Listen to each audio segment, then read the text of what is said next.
able to believe it, they wish they still could. I say, why do you miss it?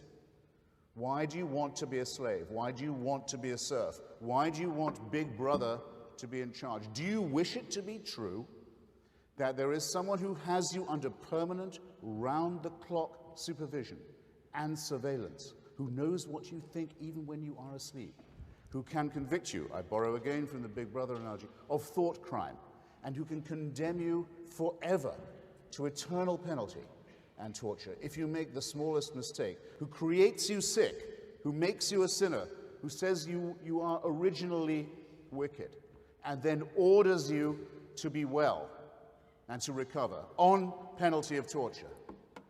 What is this but the most horrific sadomasochistic prostration of the human personality before the most interstellar coldness of authority and tyranny? Why does anyone wish this was true? To emancipate oneself from this, it seems to me, is the beginning of the long story of human liberation. And from very early days, from Democritus, from Lucretius, from Epicurus, all the way through to Spinoza, to Einstein, to our own day, that's been the real struggle. The right to look the churches and the priests and the godheads in the eye and say, I don't believe it. I don't believe a word of it, and you can't make me. It's the beginning of civilization, as well as the beginning of liberation. Larry said, when the Roman Catholic Church spends money in Africa, for an example, how much money, and it was certainly counted in the Maclean survey that you cited, how much of that money is spent making little children into Catholics? Is that not what the money is spent for? I think you'll find that's true of pretty much every other Christian denomination that spends money too. They spend it on proselytization first, then comes the soup or whatever it may be, then comes the advice, equally helpful to the spiritual and moral growth. AIDS, we'll be told, is bad. Not as bad as condoms, but bad. A net loss, a net wipeout for Africa right there. This Pope would have to live 3 lives to live down just the damage he's inflicted on Africa by those teachings and those preachings. It's an absolute negative. There is actually only one cure for poverty, as it happens, and everybody knows it. And it's well understood, and it's perfectly simple. It's called the empowerment of women. If you give women control, if you will allow women control over the number of times they have babies, I'll just put it as family style as that, if you'll give them that, and maybe throw in a handful of seeds and a bit of credit, if you do that, the floor of the whole society will rise. Everything, the whole floor of development will rise. That's the proposition Mother Teresa dedicated her life to opposing. Name me a monotheistic religion, we'll stay with monotheism just for now, that dedicates itself to the empowerment of women. I was about to say, one of the things that I was about to say is that one of the things that makes me adopt a pitying stand towards religion and towards the religious is that wherever you look and see its activity, you cannot not notice that it is man-made. After all, what are the chances? That God made man, or that men and women, admittedly, made very many gods, different gods, and therefore different religions. Observable reality suggests that the second proposition is very, very much more likely, don't you think? There is the possibility that God made only one religion and only one of them is true, but there's also a third possibility, which is that all of them are, in their different ways, and despite some of their admirable attempts to spread themselves or to survive, that they are all equivalently false. At all events, we now live in a world which can partake of a better tradition, better understood. It starts with Lucretius and Democritus, who came up with the atomic theory. Heaven knows how they did it. Christianity tried to ban that work for many centuries, nearly succeeded, but it's taken up again. The thread is taken up by Galileo, by Spinoza, who teaches people to think for themselves and to say that there is no God, even if there's a divine presence in the universe, can't disprove it, there is no God who intervenes, who answers prayers, through Voltaire, through Thomas Jefferson, and the founders of our great republic, including Thomas Paine, through Darwin, through Freud, and through Einstein, people who teach us that, risky though it is, terrifying though it can be, that our only hope, and actually also our only joy with this great risk, is that of thinking for ourselves and realizing it cannot be done for us. There are no redeemers, there are no eternal fathers, there is no dear leader, there is no great leader, there is no supreme leader to whom we can look for our own rescue, morally or intellectually. I'll leave you with that thought, and I thank you very much for your attention to me. Thank you. An atheist regime certainly killed 1,000 times more than any Christian or religious war have to date. Very good. Let's go ahead and get the response. I will. You won't think I'm ducking the question if I answer it in reverse order, I hope. Hitler's regime was the regime of a fanatical Catholic who had a concordat with the Vatican. Same is true of Mussolini, same is true of Franco. The word for fascism, if you take out just take out the word fascism from the whole history of the 1920s and 30s, put in the phrase Catholic right wing, you don't have to change a thing. Concordat with the Vatican, political support of the Roman Catholic Church, endorsement of crusades from Abyssinia to Spain to Libya, it's the same thing. The other, Hitler's birthday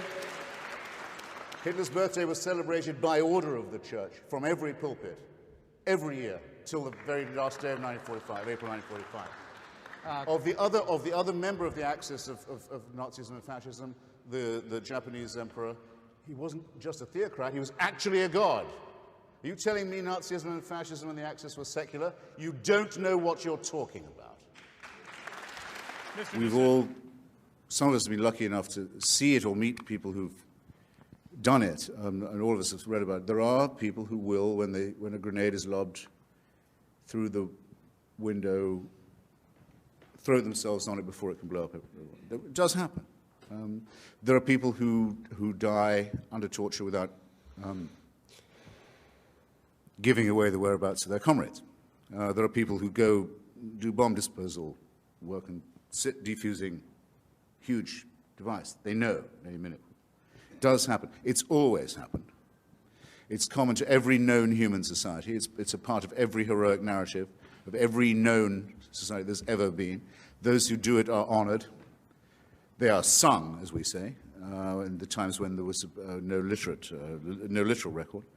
And it doesn't require divine sanction or permission. It is, we're proud to say, if not innate in us, we'd be too humble to say that. It's innate in our species. It's something we can all aspire to. Yes, you know it. But we do not get it from Big Brother. If we did, that would degrade it. It would mean it wasn't heroic. It wasn't brave. It wasn't individual. It wasn't exemplary. Why are these things good? Didn't deserve good? anything. Because it would be in the hope either of a reward from Big Brother or for fear of punishment from it. It would abolish morality. It destroys ethics. It means the individual example is dust. Christopher, you've already abolished morality by your materialistic worldview. There's no such thing as morality if you're just a bunch of chemicals. Wait a second. It's okay. I already know some people will clap anything. Do you mean to say that the human, the body of a mammal, a primate, is not a chemical composition? No, it is. Oh, good. I'm questioning where why do you act as if this has only just been discovered and as if it's a theological point? Because you apparently haven't I say that in spite that morality... of that, no, I would rather say in spite of the fact that I am a primate, or not, notwithstanding, perhaps I'd better say that I am a primate, nonetheless I'm capable of thinking about heroism, self-sacrifice, example, and so forth. Why are all those things good? Don't turn to me and say, how can you say that and be a primate? I'm a primate. I can't alter the fact that I'm a primate. I can conceal it better than some people can. That's the best I can do.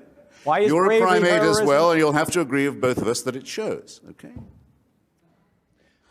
Today's news from North Korea cheered me up very much. I hope he's dying. And I hope it takes him a long time. And I hope it's agony and shame and misery and pain for him. I've been in North Korea. I've actually been in all the axis of evil countries. I used to wonder when I was a child, what's it like when they told me here's what hell is like. I could see what hell would be like. Eternal punishment for things I'd never done. I could get that point all right. But eternal praise for an eternal leader that goes on forever, always thanking him, always groveling to him, always sprawling in front of him. I thought, sounds like hell to me. But I couldn't picture it. I've been in North Korea, I can picture it. The sprawling, the abject groveling of a whole people in front of a Godhead. Remember, when Mr. Bush writes to Kim Jong-il, he calls him Mr. Chairman, not Mr. President. Why not? Kim Jong-il isn't the president of North Korea. Who is president? His late father is the president. His father has been dead for 15 years. North Korea is a necrocracy. It's a thanatocracy. It's a mausolocracy. Its current leader is considered the reincarnation of his father.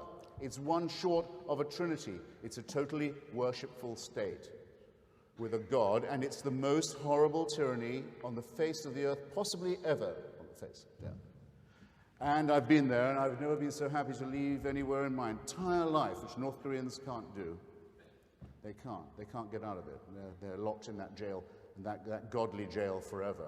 But at least, is this being filmed? Record it? Never mind. At least you can die and get out of North Korea. Monotheism doesn't allow you that. When you die, according to Judaism, of which Christianity is a plagiarism, and to Islam, which is a plagiarism of Judaism, an ignorant plagiarism of Judaism and Christianity, that's when the fun really begins. That's when the tyranny really starts. That's when you find out who's boss. Who wants this to be true? Who thinks that this kind of servile, abject, groveling, fearful life, the preparation for an eternity of misery and shame, is worth having, is worth defending, is worth speaking up for? Who isn't delighted to find that the answer to all Dinesh's questions, rhetorical and otherwise, this evening, sweetly put as they were, to all of them is no. No, Dinesh, no. There is no reason to think that what physicists call the Big Bang, now call the Big Bang, requires a supernatural explanation. You can't find a physicist who thinks that that theory doesn't work without a supernatural one. They may say it works with, but there's no one who will say it wouldn't work if you don't make that assumption. There is no biologist, there is no geologist who won't say the same about the evolution of our globe, the layers all the way back to the Cambrian and Devonian, that requires a supernatural explanation. None of it requires that. The study of amino acids, sorry? 30 seconds. 30 seconds. Will I need all those?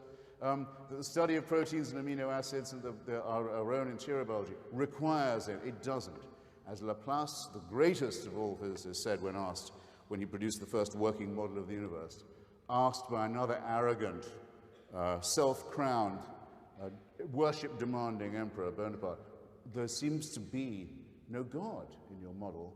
Laplace says, well, sir, Your Majesty, it works without that assumption. Yes, it does, and so must we, if we are to claim the liberty that is our birthright. Thank you.